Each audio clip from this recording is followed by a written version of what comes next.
আকাশবাণী কলকাতা। স্থানীয় সংবাদ পড়ছি প্রিয়া বিশ্বকর্মা। প্রথমে বিশেষ বিশেষ খবর। সংবিধানের ৩২৬ নম্বর ধারা, ১৯৫০ সালের জনপ্রতিনিধিত্ব আইন এবং সুপ্রিম কোর্টের রায়ের সঙ্গে সামঞ্জস্য রেখে সচিত্র ভোটার পরিচয়পত্রের সঙ্গে আধার সংযুক্তিকরণ করা হবে বলে নির্বাচন কমিশন সিদ্ধান্ত নিয়েছে। আগামী ৩ মাসের মধ্যে ডুপ্লিকেট ভোটার আইডি সমস্যার সমাধান করা হবে বলেও জানিয়েছে কমিশন। দোল ও হোলি উৎসবে রাজ্যের বিভিন্ন জায়গায় অশান্তির ঘটনা নিয়ে আলোচনার দাবিতে প্রধান বিরোধী দল বিজেপির আনা মুলতবি প্রস্তাবকে কেন্দ্র করে বিধানসভার অধিবেশন আজ উত্তপ্ত হয়ে ওঠে।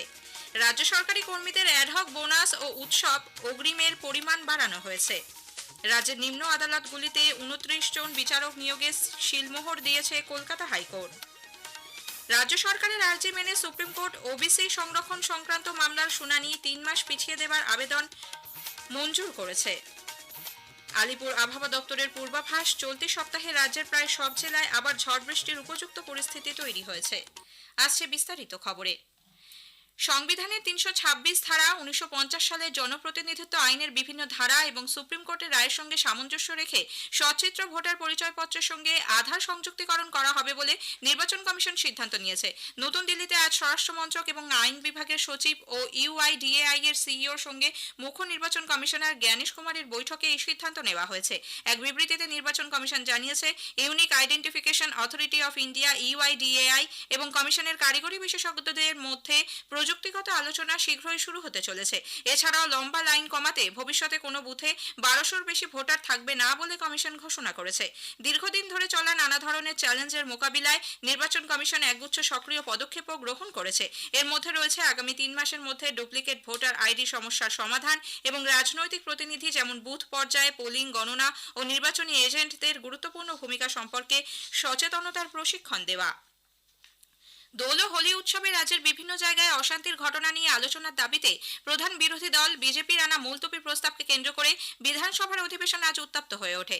স্লোগান পাল্টা স্লোগানের চাপানোতর পর্বের পর বিধানসভা থেকে ওয়াকআউট করেন বিরোধীরা। ওই ঘটনাকে কেন্দ্র করে বিজেপির বিরুদ্ধে ধর্মীয় মেরুকরণের রাজনীতির অভিযোগে সরব হয়েছে সরকার পক্ষ।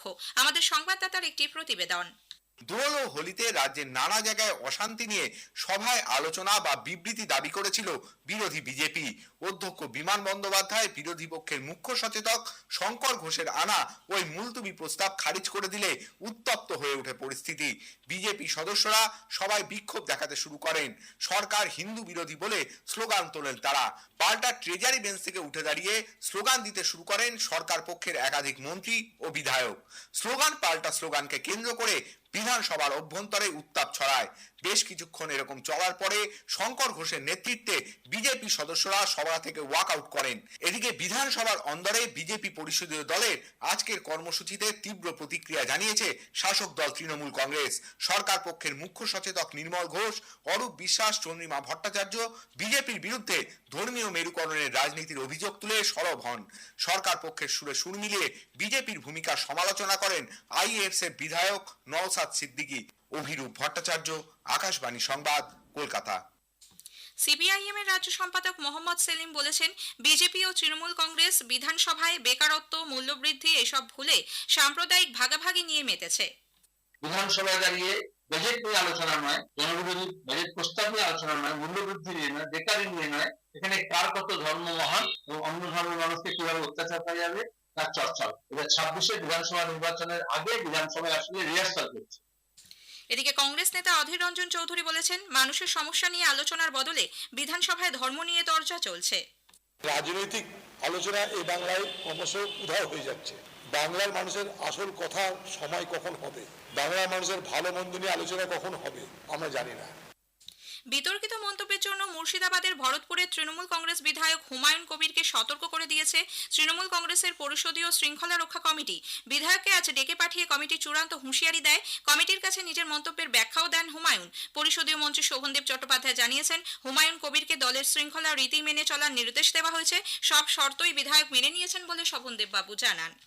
সাসপেনশন উঠে গেলেও বিরোধী দলনেতা শুভেন্দু অধিকারী বিধানসভার চলতি বাজেট অধিবেশনে যোগ দেবেন না বলে জানিয়েছেন।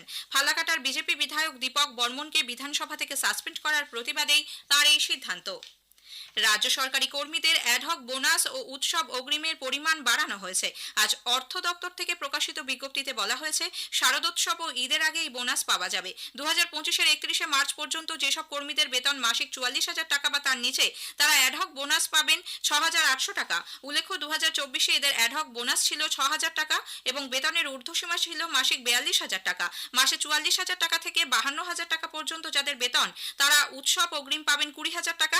এই ক্ষেত্রেও বেতনের ঊর্ধ্বসীমা 2,000 টাকা করে বাড়ানো হয়েছে। অবসরপ্রাপ্তদের ক্ষেত্রে যারা 38,000 টাকার কম পেনশন পান, তারা অ্যাডহক বোনাস পাবেন 3,500 টাকা। গত বছর পেনশনের ঊর্ধ্বসীমা ছিল 35,000 টাকা। জেলা শাসকদের কাছে সেলফ ডিক্লারেশনের ভিত্তিতে রূপান্তরকামীদের স্বীকৃতি দেওয়া হচ্ছে বলে আজ বিধানসভায় জানিয়েছেন রাজ্যের নারী ও শিশু বিকাশ এবং সমাজ কল্যাণ মন্ত্রী শশী পাজা। আগে এই পদ্ধতি কেন্দ্রীভূত থাকলেও এখন জেলা শাসকদের হাতে সেই ক্ষমতা দেওয়া হয়েছে। পড়ুয়ার অভাবে স্কুল বন্ধ করে দেওয়া রাজ্য সরকারের নীতি নয় বলে শিক্ষামন্ত্রী ব্রাত্য বসু স্পষ্ট জানিয়েছেন। বিধানসভায় আজ উচ্চশিক্ষা ও বিদ্যালয় শিক্ষা দপ্তরের যৌথ বাজেট আলোচনা শেষে জবাবি ভাষণে তিনি বলেন, বর্তমান সময়ের দাবি মেনে সরকারি শিক্ষা ব্যবস্থাকে প্রযুক্তি নির্ভর করে তোলা হচ্ছে। তরুণের স্বপ্ন প্রকল্পে 16 লক্ষেরও বেশি পড়ুয়াকে স্মার্টফোন বা ট্যাব কেনার টাকা দেওয়া হয়েছে। আলোচনা শেষে বাজেট প্রস্তাবটি বিধানসভায় গৃহীত হয়। বিজেপির প্রাক্তন রাজ্য সভাপতি দিলীপ ঘোষ আজ বিধানসভায় পরিষদীয় দলের বৈঠকে যোগ দেন। সকালে তাকে বিধানসভায় ফুল ও উত্তরীয় দিয়ে স্বাগত জানান বিরোধী দলনেতা শুভেন্দু অধিকারী। পরে সাংবাদিকদের দিলীপ ঘোষ বলেন, দলের রাজ্য সভাপতি নির্বাচন যথাসময়েই সম্পন্ন হবে।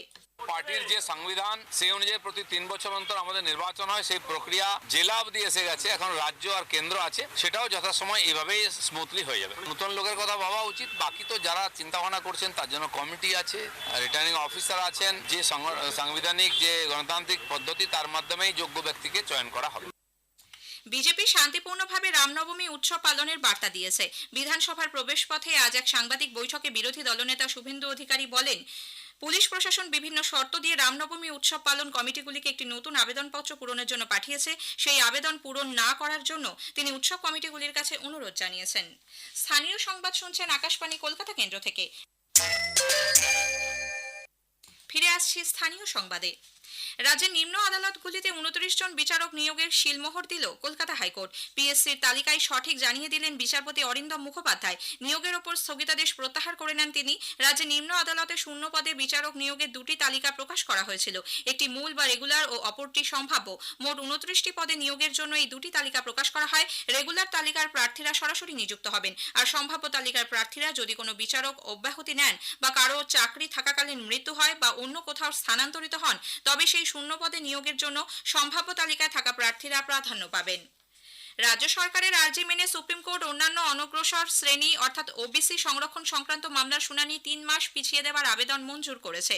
বিচারপতি বি.আর. গাভাই ও বিচারপতি এ.জি. মাসিহার ডিভিশন বেঞ্চে রাজ্যের আইনজীবী কপিল সিব্বাল জানান, সংরক্ষণের বিষয়ে সরকার নতুন সমীক্ষা শুরু করেছে, ফলে শুনানি যেন পিছিয়ে দেওয়া হয়। উল্লেখ্য, 2024-এর 22শে মে কলকাতা হাইকোর্ট 2010 সালের পর থেকে তৈরি সব ওবিসি শংসাপত্র বাতিল করার নির্দেশ দিয়েছিল। সেই নির্দেশকে চ্যালেঞ্জ করে সুপ্রিম কোর্টে যায় রাজ্য সরকার। মে মাসের মাঝামাঝি এবারের উচ্চ মাধ্যমিক পরীক্ষার ফল বেরোবে। আজ উচ্চ মাধ্যমিকের শেষ পরীক্ষার পর একথা জানান উচ্চ মাধ্যমিক শিক্ষা সংসদের সভাপতি চিরঞ্জীব ভট্টাচার্য। তিনি আরও বলেন, এবার পরীক্ষা চলাকালীন 8 জনের কাছে মোবাইল পাওয়া গিয়েছে, তাদের পরীক্ষা বাতিল করা হয়েছে। গতবার 41 জন পরীক্ষার্থীর কাছে মোবাইল পাওয়া গিয়েছিল।